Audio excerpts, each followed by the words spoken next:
Insane married couples on paternity court. Polyamorous relationships are one thing, then you got poly cheating, that's another thing. You guys got a lot going on here. I got the phone call whenever I had cancer. You told me, well, with everything's going on, should I care? 2 family members came to the hospital and told me that's not my kid. Her family member is yours. Hers. Hers? Who? Your mother. This case was an all-out disaster. Miss Campbell dragged the polyamorous man into Judge Lake's court to prove the paternity of her baby. Meanwhile, the man claimed that he has a solid reason to deny the baby. Moving on, let's go to the plaintiffs to see how their complicated relationship got on this bad turn. Miss Campbell, you're here desperate to learn if the man you're in love with is indeed your 3-week-old daughter's biological father. Yes, Your Honor. Now, Mr. Rogers, you're a married man, and although you have reason to doubt, you say it would break your heart if you found out today that you're not Anna Gale's father. Yes, Your Honor. Initially, it was disclosed that Mr. Rogers' wife brought another woman into their marriage just to fulfill her desires, and even made her husband have 2 wives at a time.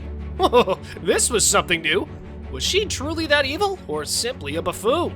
We met Gracie where we worked at. They kind of hit it off together. She brought Gracie into the relationship just for herself. I knew she liked women, so I kind of just let her go ahead. Okay, and how did it progress? I got brought into it about a year later. Gracie wanted to have children. She said she was getting to the age where she wanted to have kids.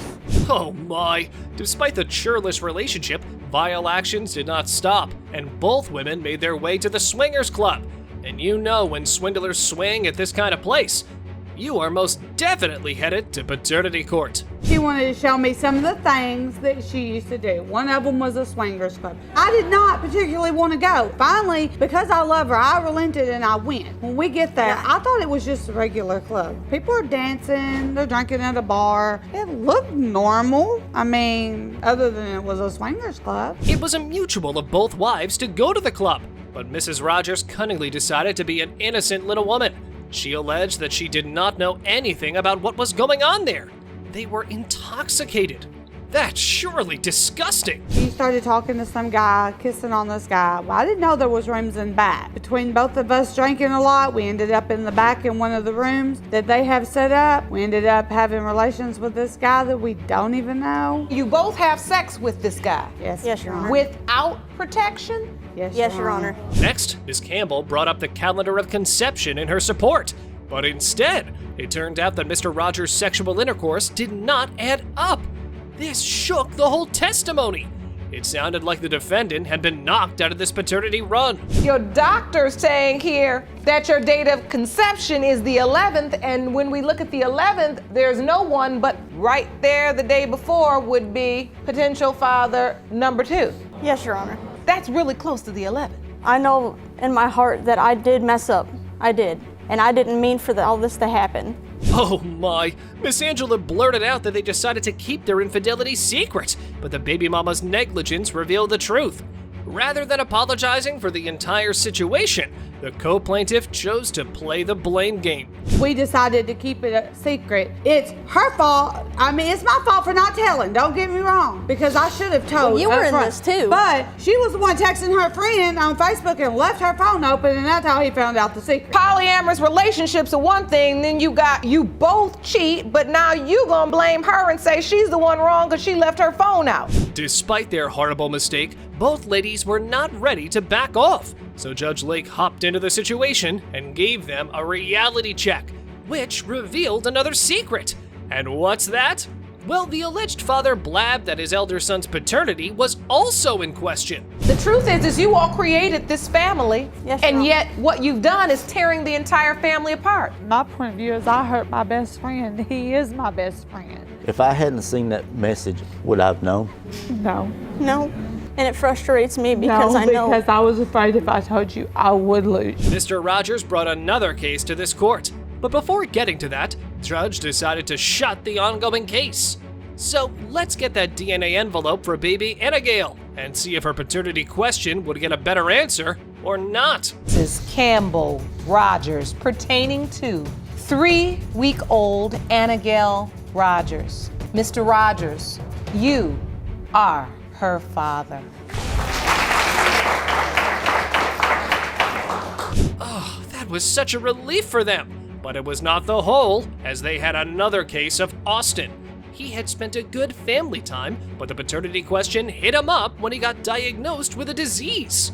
Oh, poor boy. Some evidence here that talks about Crohn's disease, and it explains that it is pretty much hereditary. And no one in my family or her family has this disease. However, the mommy stated that she slept with another man when she conceived, and the man was aware of the whole duping situation. So they decided to keep it a secret. Whoa, Mama's good at keeping secrets.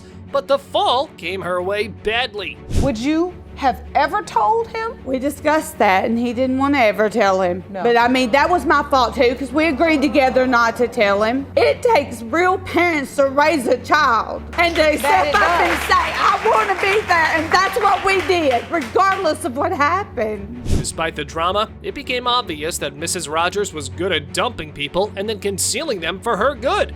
It annoyed me a lot how Mr. Rogers was holding up throughout those long years. So, to turn off this nasty drama, let's get those results for Austin. You are his father. I think that deserves a family hug. I love you. Miss Hernandez's dream of a lovey-dovey perfect life turned into a nightmare when her young husband found the love of his age. She claimed that the defendant fathered her baby girl, and the new girl has filled him with doubts.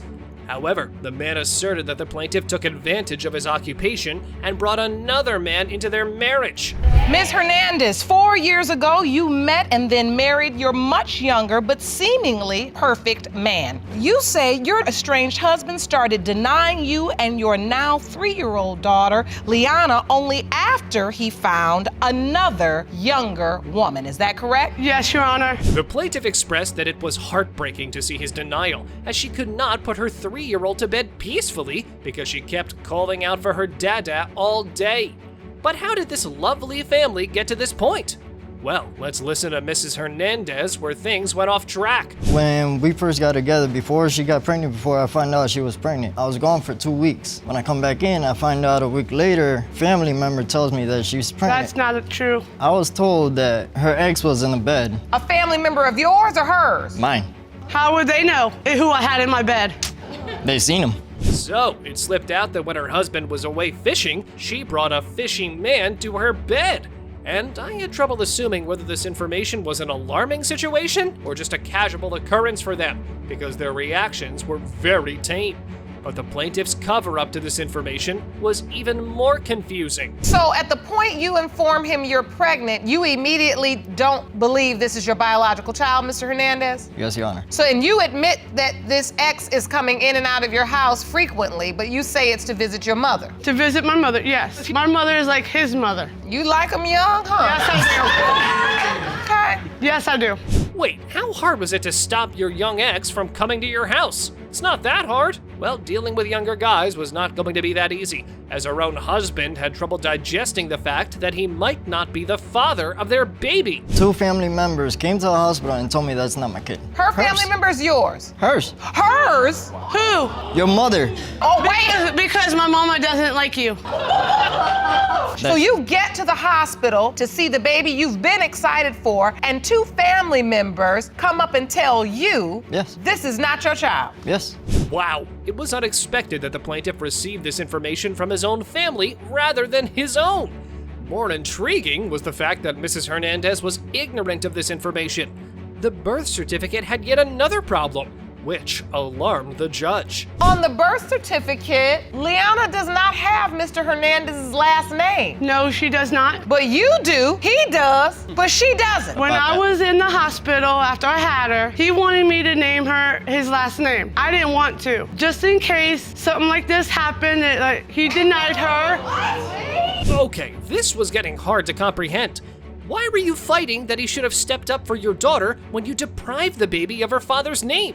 She couldn't give a proper reason for this, but instead argued with the defendant for not signing it. Why did you sign it when you knew I had put her last name as Lamont? You shouldn't have signed it. Now you proven his case. He came to the hospital and 2 of your family members told him he wasn't the That's father. not true, though. Your Honor. How do you know it's not true? Did they deny it? Did you confront them and they I deny didn't it? know who it was. But if you don't know who it was, how do you know it didn't happen? Exactly what's the point of all this fuss when your own actions were not in support of you?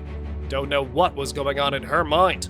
However, again failing to back herself up, she still went on crying on his denial. She looks exactly like him, and now she looks like me. Do I have blue eyes, blonde hair, and I'm white? No, Your Honor. I am Hispanic, black hair, All and that's brown from eyes. me, my side. Where's the blonde hair? My mother had light hair, my aunt had light hair. And Miss my Hernandez, family has blue eyes. Miss Hernandez, this testimony you are giving right now is faulty. The judge was so right to bash her. She hasn't said a word that could prove her claim right. But the plaintiff made one last attempt to save herself a little as she asserted that her family member's claim was wrong because they never confronted her. However, Mr. Hernandez revealed another shady call from baby mama. she says that I'm not the father. That's a lie. That is a lie. I never once said that. She is the witness. She heard it on the phone. She seen it on text messages. Miss on it. Sandoval, what have you heard? I've heard and read messages from her and her herself say, "You're not the father, sign over the rights for the child." No. The plaintiff made a stupid effort to bring her daughter's paternity case when she had no better way to support herself first. In this game of twisted statements, the judge had no more hope and only called for the results to reveal the truth. Mr. Hernandez, you are the father. Told you. I can see that made you emotional. Do you feel a level of remorse and regret because you've pretty much Yes. missed 3 years of her life? Yes. After appearing on couples court, the confused couple has landed in paternity court. Mr. Hendricks dragged his wife to taste her own medicine. He claimed that his spouse had cheated on him, and there was no way that he could father her baby. This paternity dispute had left their life upside down.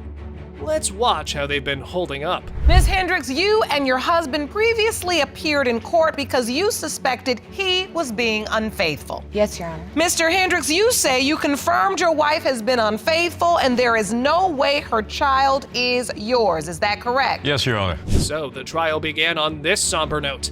The woman contended the defendant's doubts were baseless, and he had no reason to deny because she had done everything according to him.